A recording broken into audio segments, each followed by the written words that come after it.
Hey Wolfpack, and welcome back. I hope you enjoyed yesterday's story. Today, we're reading 3 more scary camping stories. But before we start, what is your favorite thing to do while camping? Or, what scary things have you seen while camping? Comment down below, I'd love to hear them. Now with that said, whether you're sitting around a campfire, on the night shift, or even laying in bed, let my voice soothe your nightmares.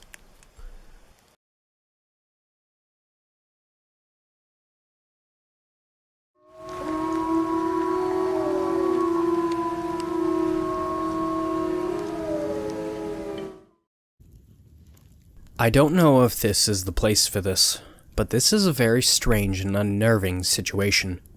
Due to the short improvement in the weather recently, me and a friend went camping.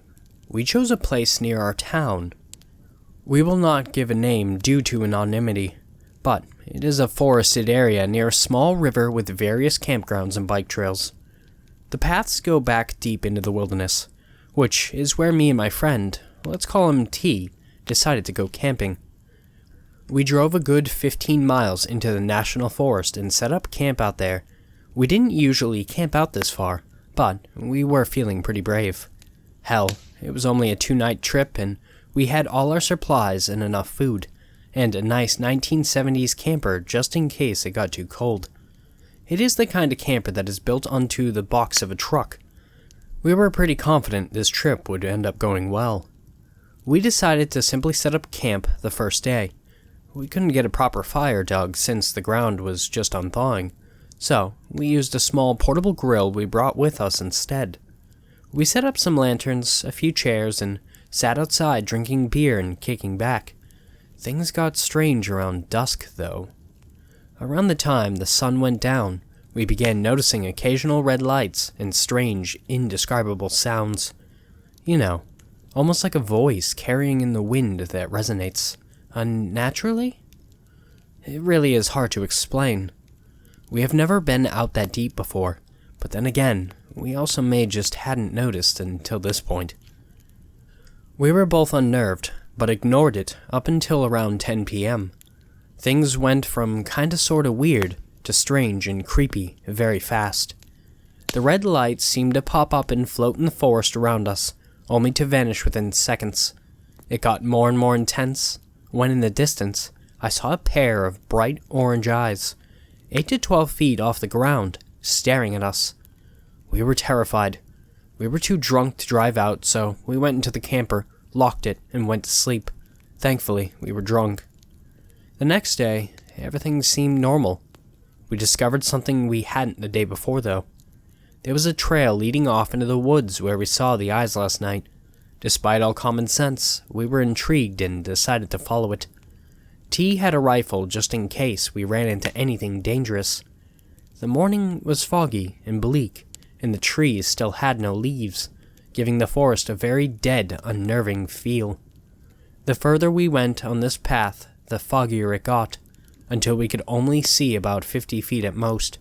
After roughly 1 mile down this path, we came across a small, dilapidated cabin.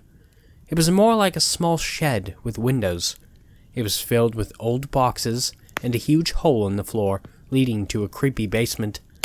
There was also a small fire pit nearby with some buckets and bricks around it. This was a small clearing surrounded by dense brush and trees. This place made us feel a bit uneasy.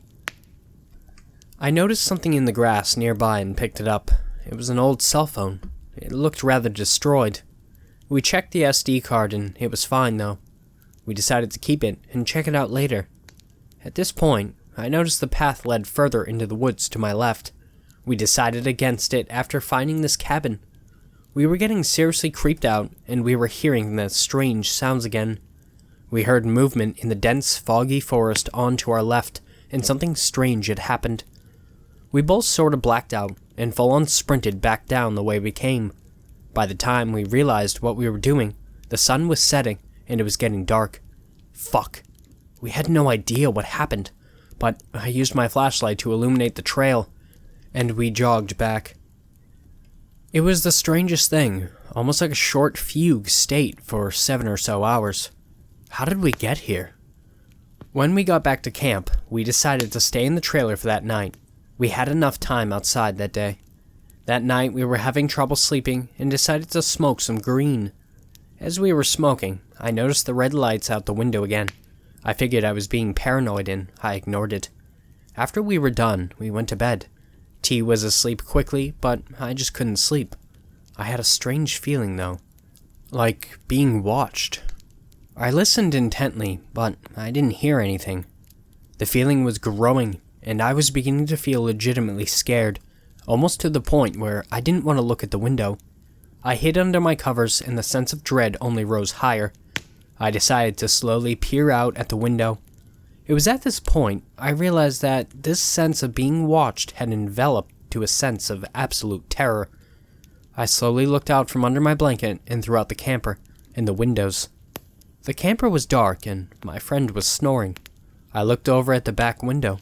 Nothing. At this point, I looked over to the side window, and my blood ran cold and I froze and nearly screamed. The glowing orange eyes we had seen the night before were peering in and motionless. I looked directly at these eyes and froze in terror for several minutes. The creature began bashing the door with near impossible force, and I finally came to, grabbing my pistol and firing without thinking. A horrible scream rang out and something, whatever it was, fled. My friend woke up screaming and I told him everything was alright, but we were leaving. I let him sleep in the camper and got into the driver's seat and started the truck up. To my absolute horror, hundreds of pairs of red and orange eyes appeared when the headlights went on. They scattered. I peeled the fuck out of there and drove out as fast as I could. When we got back, we checked the SD card we had found on the phone near the cabin. It contained some music, some personal photos, and a single video. The video was of the cabin we had seen at night, with the owner of the phone and another person venturing further on the trail than we did. The creepy sounds we had heard were clear throughout the video, and towards the end, a pair of eyes appeared on the trail, glitching the video, before the people filming ran as fast as they could back, now surrounded by the red lights, only for the phone to be dropped as the filmer yells. At this point, it ended. We were a bit horrified. This video was so similar to the things we had seen that night, almost too similar. Something happened there. Something terrible. We aren't going camping again, though. All this was a solid proof to stay the fuck out of that forest. I have no idea what became of the owner of the phone. There was no other trace of them. The video from the SD card will be in the description down below. 6 months ago, I had sex with my best friend's fiancé. I have no excuses, and I'm not seeking your sympathy or compassion with my story I'm about to tell. I'm only sharing an experience that I think, considering what happened, needs to be told. Upon finding us at a bar, after having spent the day together, my friend assaulted me, and was arrested shortly after. I didn't press charges, but in the scuffle, my friend caused a lot of damage to the bar, and the owner was not as forgiving about the situation. He was sentenced to a few months in prison, where he apparently incredibly found it in himself to forgive me. We'd known each other since childhood, and while what I had done to him was awful, unforgivable, he nonetheless reached out after being released and expressed interest in reconciling. His ex-fiancée moved away shortly after the incident and was not included in my friend's desire to meet. I accepted, fully expecting him to merely seek answers as to why. But he instead told me that he'd like to put the past behind us, that at the end of the day, I was still a close friend. Something that's extremely hard to come by in these socially and politically divisive times. I thanked him for the more than kind words and promised that I'd properly earn his friendship and trust again. After brainstorming ideas on what to do, we eventually settled on visiting an old hiking trail on the edge of town, one we'd thoroughly explored as kids. The suggestion had been mine. I thought it would be good for him to have an outdoor experience after his time in prison. I hadn't explicitly said this, but he agreed, intimating his understanding with his great enthusiasm. On a weekend with a clear, rainless forecast, we set out, bringing along with us some light camping equipment, snacks, and good cheer. The trail hadn't changed much since our childhood. It ran through Snake-like, though occasionally branching. Through several miles of woods and along the path were several graveled and unpaved campgrounds. Halfway through our trek, I suggested that we branch off from the main path and venture into the more densely forested areas, so as to avoid families during the day and obnoxious teenagers after dark.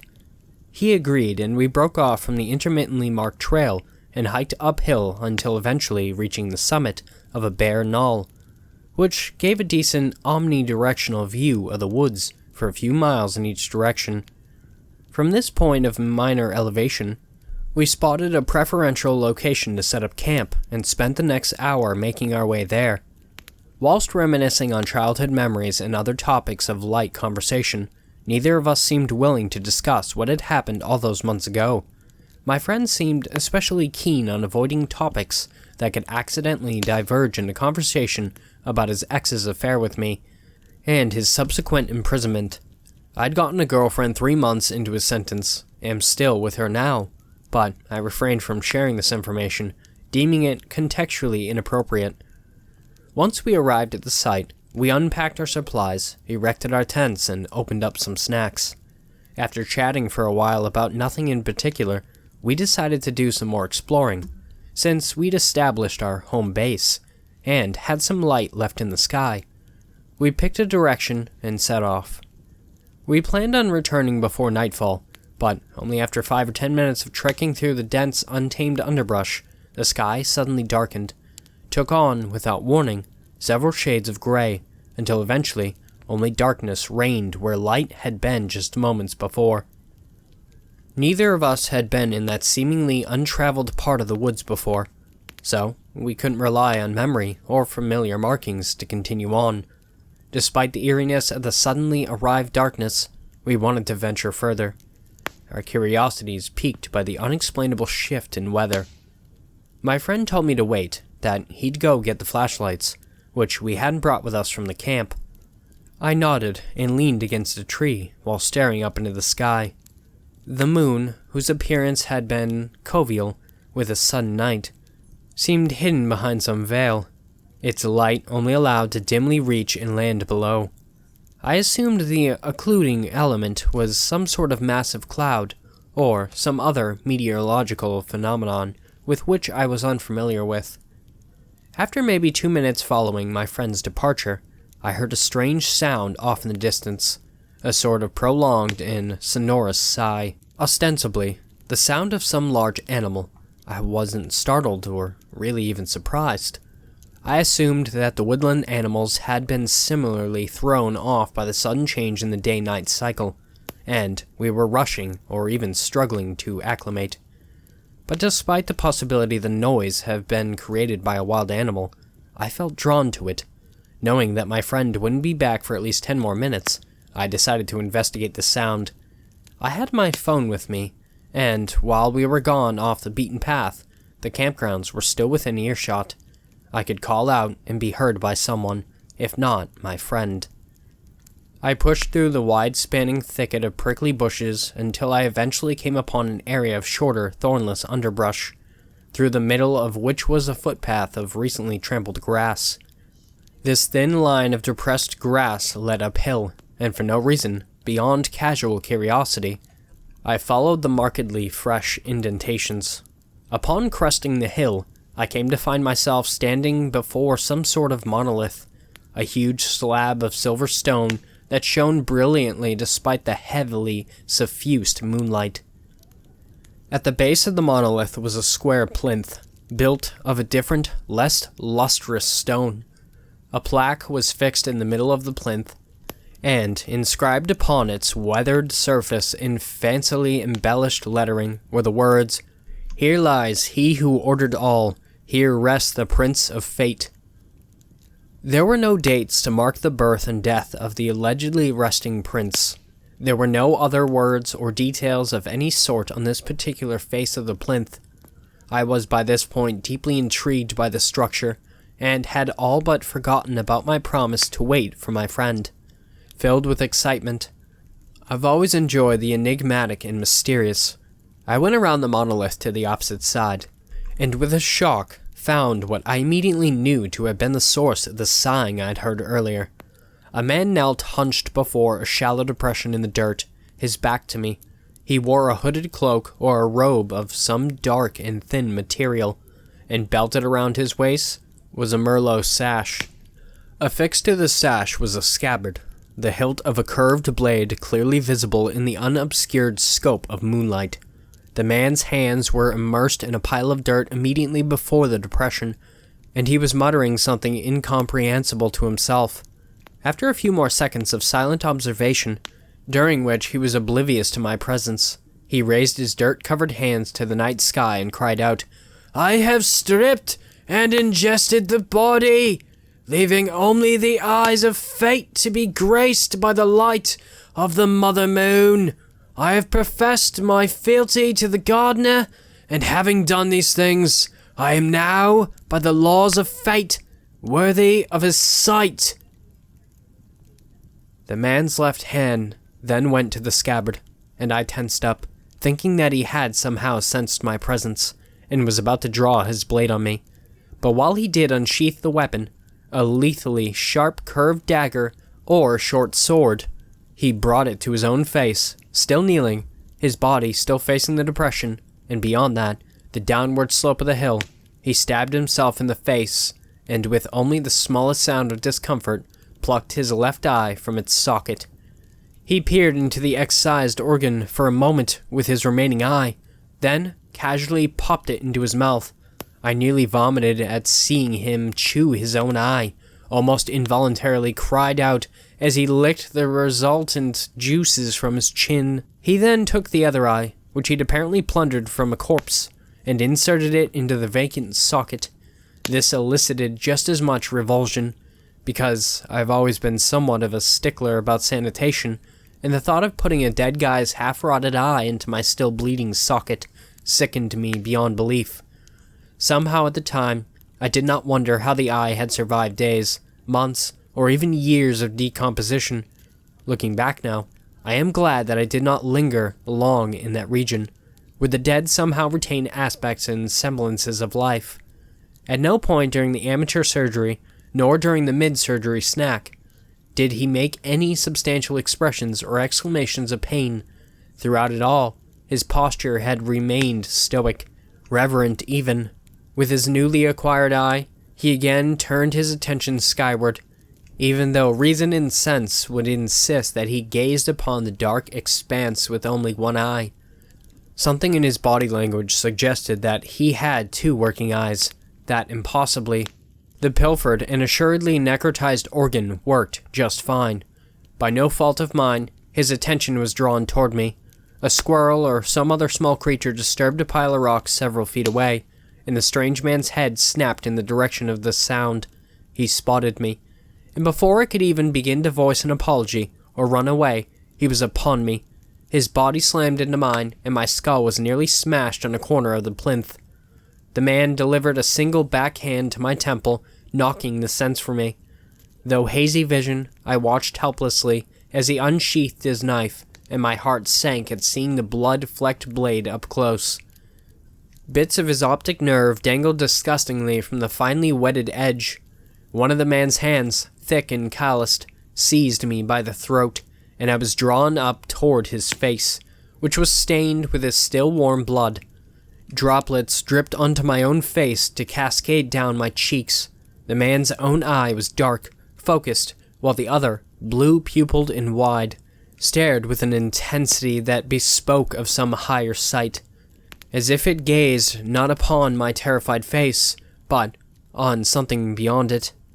After a moment of silent gazing, the man's lips, thin and so gray that were almost pale, angled into a frown, and his grip on my throat loosened.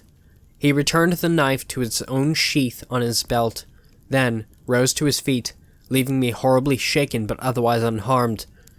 "You are not flattened to be slain, not by my hand. Another has already claimed you." Still on my back, I inched away, until my head bumped against the plinth. Using this for leverage, I rose to my feet and looked around, hoping to spot my friend ascending the hill, or at least approaching it. But why? Why would fate present you to me, only to deny me a soul? I was promised an offering, am owed a life, so that I may recall from the grave the life of my love. Fate has provided me with the location of one of its ancient anointed, has given me the ability of faithful sight, and yet the first soul shown to me with its ultra-temporal vision has his fate entangled with that of another. Why are you here?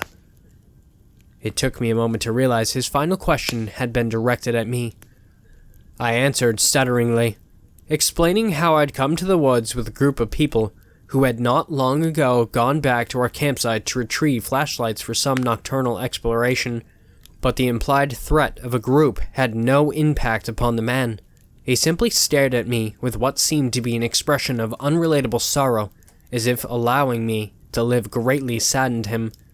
Go. Return to your group. I will wait here for another.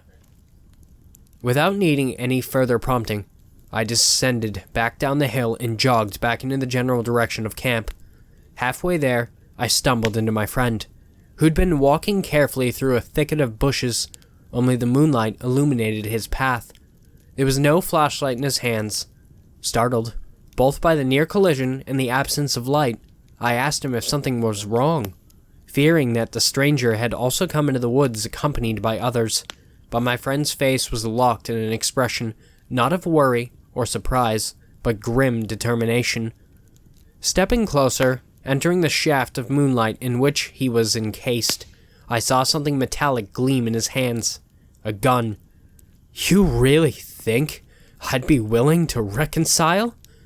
You think someone can just forgive you in 6 months for ruining their life? Even if I hadn't gone to prison and been free to live my life in the normal world, you honestly think I could have found it within myself to get over what you did? You fucked my fiancé. I heard his words, and yet I couldn't tear my eyes away from the gun held level with my stomach. His earlier willingness to recoup our friendship had seemed almost excessively enthusiastic. The trip a bit hurriedly planned. It all made sense then. He wanted revenge, not reconciliation. So, you're just gonna kill me then? Just shoot me here and leave me to rot in the woods? Even though his eyes burned with vengeance, I saw a momentary lapse in his mean-spirited expression. He averted his eyes for a moment, then returned his gaze to mine. I'll let you choose where it happens, but it is happening. There's no coming back from this, from what you've done. I knew by his calm, coldly steady voice that he was serious. He intended to kill me, regardless of where we were. A thought came into my mind, then, a last-ditch effort at my salvation. I nodded and slowly turned around. With my hands raised in a gesture of surrender, without announcing my destination, I marched back towards the hill, with my friend following. The gun presumably aimed at my back. Slowly, silently, we marched up the hill, and I stopped just short of the monolith. My friend's view of the space beyond the structure was hidden, not only by its bulk, but my body as well. Turning, I lowered my hands and gestured broadly around. He took a moment to examine the area, keeping the gun pointed at my chest. He raised his eyebrows, an expression which said, "Not bad," before returning his attention to the morbid task at hand. "Anything you'd like to say?" His voice remained calm, uninflicted by anger or sadness. I'm sorry," I spoke earnestly, although my response had more than one meaning. I tried to keep my body from shaking with fear and anticipation. With what I hoped was imperceptible slowness, I brought the heel of my right foot back against the monolith and scraped it along the stony edge. The resultant sound was soft, but clearly audible with us being so high above the ambiance of the lower woods. An expression of confusion came over my friend's face, and his grip on the gun tightened, but before he could pull the trigger, a shadow passed by the monolith, and the gun swung toward the unseen caster. I dove to the side, planning to roll laterally down the hill, But my friend's murderous conviction trumped the brief element of distraction. The gun swung back toward me, and I felt the pain of a bullet grazing my shoulder before I even heard the crack of the shot. Tumbling downward into the darkness, I heard 2 more shots ring out into the night, but neither hit me. My haphazard progress to the base of the hill was abruptly and painfully halted midway by a small outcropping of rocks. Lying there, dazed and bleeding, I heard the sounds of struggling at the top of the hill, and then more shots. These presumably directed at the strange man to whom I had stealthily brought my friend. Fate, ever generous, has brought me a sacrifice after all. This one's soul is unclaimed, and I therefore stake it. The man's voice was coarse. The words huffed out between grunts, as if spoken in the midst of an intense physical exertion. I heard no response from my friend aside from his own grunted sounds of combat, neither of them sounding wounded, not mortally, at least. Not wanting to stick around to see who would triumph, since both had tried to kill me in the span of less than an hour, I continued my descent down the hill, and upon reaching its base, ran headlong into the lightless umbrage of the trees, leaving my would-be murderers to duel on the hilltop. Despite my friend's dark-hearted plan, I left food and water behind, but took everything else. We'd driven my car to the area, so there was no legal or moral reason to refrain from using it to escape. I drove away, a bullet wound, or what would have been one in my shoulder, bruises and scrapes all over my body, and terror in my heart. I have since moved out of my apartment and into a house with my girlfriend, who I plan to propose to before the year is over. It's been almost a month since that ill-fated camping trip. I haven't heard anything about my friend's fate, although his parole officer did call me at one point, asking if I had any information as to his whereabouts. I lied, of course. I gleaned from the conversation that my friend hadn't told anyone about the camping trip. Not a surprising revelation, considering the intentions he'd had for it. I'm sharing this story now, after so much time has passed, because the guilt still eats at me. The entire awful situation was my fault. I am the only one to whom all blame can be assigned. If my friend is still alive, and still harbors vengeance in his heart, then I'd just like him to know that I am sorry for everything. I don't expect forgiveness. I don't think I even want it anymore. I just want this all to be finished, one way or another. You first need to understand that I didn't even know this could happen. I've never heard any scary stories. I never took part in any family legends. I'd been camping plenty of times before this, and all the scary campfire stories I've ever heard always had something to do with people. Actual human people. You know what I mean. The Wolfman, the Psycho Killer. Even most internet legends nowadays have some kind of outside presence causing the danger. So, you have to believe me when I tell you that I couldn't have seen this coming. This wasn't my imagination, and it couldn't be. So my girlfriend and I had decided to take a camping trip to our local national forest. Nothing too exciting, except for the fact that she was acting a bit strange the week prior to our trip, and the whole way there, she looked nervous, seemed even hesitant about the trip. I assured it was because she'd never been camping before, and had heard or read some tall tale that set her edge. I wasn't too concerned at the time. When we got to the campsite I'd rented, she seemed to relax, but not fully. I couldn't tell what was eating her, and she seemed to not want to talk about whatever it was that was. Nothing suspicious or spooky, or even remotely horror movie-esque, happened in the few days we were there.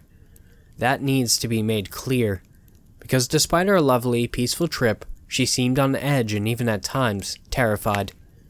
When I told her I think we should cut the trip short and go home, the fear in her eyes seemed to intensify, but nonetheless, she agreed, as long as we took a hike through the woods first. I wasn't suspicious at first when she asked if I could hike the base of the very specific mountain, because it was beautiful this time of the year. The snow was already mostly melted, but it was just enough that you could see green tips of the trees peeking out of the once snow-covered forest. When we reached the end of the trail, she finally seemed relaxed, more relaxed than she had in the past few days. She sat on the partially snow-covered ground and let out a breath of relief. I was just happy she was finally feeling better. "Riv?" Her voice was soft and wavering, like she was crying. I turned to face her, ready to comfort her in any way she needed until... There before me was my girlfriend of 4 years, on both her knees with a wooden box. In the center of that box sat a black band that seemed to shimmer like freshly fallen snow. My heart stopped, and before she could ask the question I knew was coming, I said yes, and then I said it again and again and again, and didn't stop until she slid the ring that I swore fit a little loosely under my finger. I wanted to kiss her up there on that mountain, but before I could do that, she pulled me into a hug, tears streaming down her own eyes. "I'm sorry," she whispered, and before I could respond, I realized where we were. I had to blink a few times before I could actually believe it. Before I describe what I saw, I have to tell you that I don't know how to exactly describe it because of how unreal it was. One moment we were on a mountaintop, with patches of melting snow littering the floor, and the next thing, we were standing in a forest on a coastline. I almost fell off the cliff just inches from my feet. My heart was thudding, and I couldn't tell if the roaring was coming from my ears or the water below us. What is this?" I snapped. She was unfazed by my outburst, and she didn't answer me. Instead, she grabbed my hand and led me deeper into the coastline forest. I don't really know how long we were walking for. This next part is difficult to recount, not because of the sheer amount of emotions I was feeling, but because... I think you'll understand soon. The forest we were walking in was strange, to say the least. Nearly every step we took was in some small body of water. The light coming from the sun had shifted from midday to morning and never seemed to change, and something was following us. I think my girlfriend knew this because even though she never once turned her head to look back at me, her own anxiety seemed to fill the air and crackle. She brought me to a large pond that seemed to be in the center of the forest. When we reached the lip, she took a step back, and she looked at it with such disdain. Before I could ask her what the fuck was going on, I suddenly began to feel like my skin was on fire. I stripped off my clothes, but this didn't seem to help, and after not too long of contemplation, I headed for the water in front of us. I only got 2 feet in before I heard Lev's voice call out, not to me, but to whatever had been following us. "I can't let them do this," she said, beginning to take off her own clothes. "You don't get to make that decision," she said, after a moment of silence. "I know what I did, but I'm undoing it. They haven't. This isn't your choice." Those were the last words I ever heard from her. She grabbed my hand and walked me out of the water. My skin had stopped burning, and I watched her walk into the center of the crystal pond until her head was submerged. When I realized what was going on, I moved back into the water, except it began to boil, and a screeching, clicking sound rang out throughout the forest. I'm not proud to admit I would have ran had I had not been frozen in fear by the creature that stood before me. It was human-shaped except longer and ganglier, and its skin looked like bark, like moss and bark, and somehow underneath all of that there was bone and teeth, and an oozing substance that came from its joints. The thing stalked towards me, letting out a low hissing, clicking noise, its eyeless face getting closer and closer to me until it was almost touching me. It opened its mouth, and somehow a creaky-sounding voice rang out from all around me. "Get out!" I was unfrozen, and I wasted no time listening. Finding my way out of the unfamiliar surroundings was difficult enough without the sound of those screeches filling the air, but once I found my car, I drove in the general direction my fear-addled brain could think to find the exit to the park and never look back. It didn't take me long to realize the side effect of my encounter in the forest, the first being that every once in a while, when the sun is high and I'm near a natural body of water, my skin itches and burns like I'm about to combust, and secondly, I don't see plants or trees as passive organisms anymore. Any time I so much as see a houseplant or consider going back to find Lev, I see that creature's face, snarling at me with its bark-skinned face, and hear that voice that shouldn't have been possible.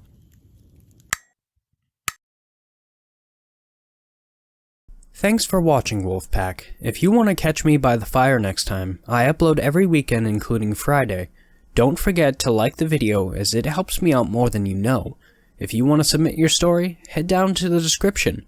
Now, here's Roken to howl you off to sleep. Have beautiful nightmares.